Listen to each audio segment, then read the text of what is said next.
హైదరాబాద్లో రోజుకి నలుగురిని, దేశవ్యాప్తంగా ఏటా 20 లక్షల మందిని చంపేస్తున్న వాయు కాలుష్యం. లాన్సెట్ ప్లానెటరీ హెల్త్ జర్నల్ ఇటీవల జరిపిన అధ్యయనం భారతదేశంలోని 10 నగరాల్లో పరిసర వాయు కాలుష్యం, రోజువారీ మరణాలు అనే అంశంపై సంచలన కథనాన్ని ప్రచురించింది. భారత్లోని 10 నగరాలు అహ్మదాబాద్, బెంగళూరు, చెన్నై, ఢిల్లీ, హైదరాబాద్, కోల్కతా, ముంబై, పుణె, సిమ్లా, వారణాసిలో అధ్యయనం నిర్వహించింది. ఢిల్లీలో ప్రతి సంవత్సరం 11.5% మరణాలు, దాదాపు 12,000 మంది వాయు కాలుష్యం కారణంగా సంభవించి ఉండొచ్చని లాన్సెట్ నివేదిక అంచనా వేసింది.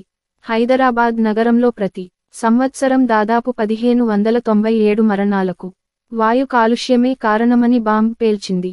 వాయు కాలుష్యం కారణంగా హైదరాబాద్లో ప్రతిరోజూ కనీసం 4 చనిపోతున్నారని అధ్యయనం పేర్కొంది. హైదరాబాద్లో 2008 నుండి 2019 మధ్య 5.6% మరణాలకు వాయు కాలుష్యం కారణం. ఈ అధ్యయనంలో ముంబై, కోల్కతా తర్వాత న్యూఢిల్లీలో పరిస్థితి అధ్వాన్నంగా ఉందని వెల్లడించింది. సిమ్లాలో అత్యల్పంగా 59 మంది వాయు కాలుష్యం కారణంగా మరణించారని తెలిపింది. అక్కడ సంభవిస్తున్న మరణాల్లో ఇది 3.7%.